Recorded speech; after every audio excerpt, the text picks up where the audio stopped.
Hey folks, many of you have asked how you can continue to give and during this time as we're dealing with this coronavirus. So thanks for checking this out. What I'm going to do is just talk to you about a couple of different ways that you can give. First of all, we can use the old system, the snail mail, where you can just fill out your giving and you can place it in an envelope and you can address it to 1300 Maple Avenue Christian Church, 1300 Maple Avenue here in Macomb.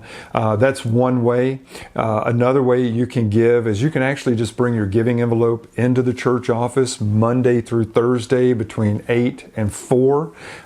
Somebody will be here and you can bring that in. We'll put that in the safe and then we'll be able to collect that. One of the things we don't want you to do, this happened, somebody just put an envelope of money in the mailbox. Please don't do that.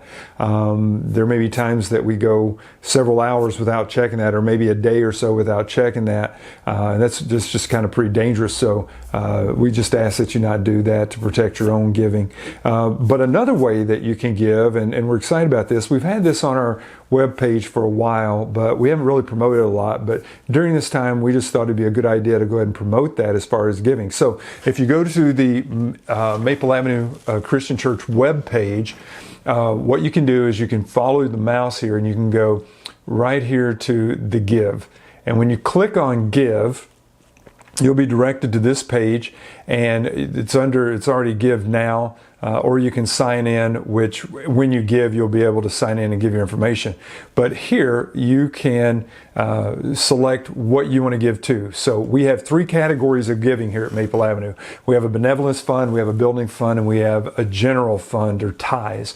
So let's just go ahead and I'll do this in a dummy way. So we'll do general fund and tithes. And so maybe somebody says, hey, you know what? I want to give $1 million in the general fund. So you put that in there. We're good with that. That's okay. And then you come back and you say, you know what though? I need to give to benevolence this week. I haven't done that for a while. So you can come right here and you can click on benevolence and you can go here and you can put, you know what? I'm going to give 100,000 to benevolence. That's great. We'd love that. And then you say, you know what? I need to give to the building fund because we're still moving forward with that. So I can choose that fund here. It's just a drop down. It only gives you that option left. So you click on building fund and you can put one in whatever amount you want to give there, $10 million. That'll help us out a lot. We'll be done. So whatever you want to do as far as that, whatever God's laid on your heart to give in those categories, you do that. But that's how you can add the donations. You can do it all at once. You don't have to revisit it if you have 3 different accounts. You can also set this up to make this a reoccurring gift. Okay. And all you do is click that box there. So if you want to do that. Now, the next thing is you just tell it how you'd like to give. You can give by credit card or bank account. Now listen, it says credit card, but what we're asking as a church leadership is that you use your debit card. And there's several reasons why. First of all, your debit card is directly connected to your banking account, your checking account, and that way you're giving off what you have received, what you've earned, which is what the tithe is. And so we feel that that's the best way to do that. So we really want to encourage you to use a debit card. If you use a credit card, especially credit cards that have points or miles or any of that stuff, well, listen, the credit card companies don't give you that. That is taking away from what you've donated to the church, because the church is the one who gives you the cash back, if you will. So say you have a credit card that says we give you 2% cash back on everything. So say you give $100 to the church, then $2 comes out of what you've given and it goes right back to you.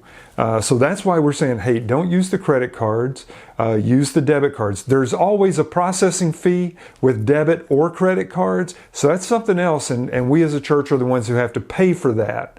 So we have to pay for the processing fee. But that's one way you can give. But there's also, this will slide over and you can do a bank account.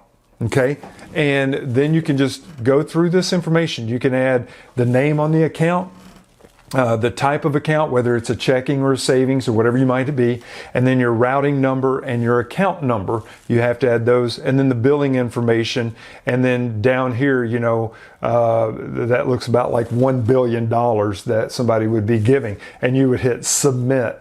and then the church would be very grateful, and we'd be able to get a lot of things done. So anyway, that's an easy process where you can give online, and we do want to encourage that.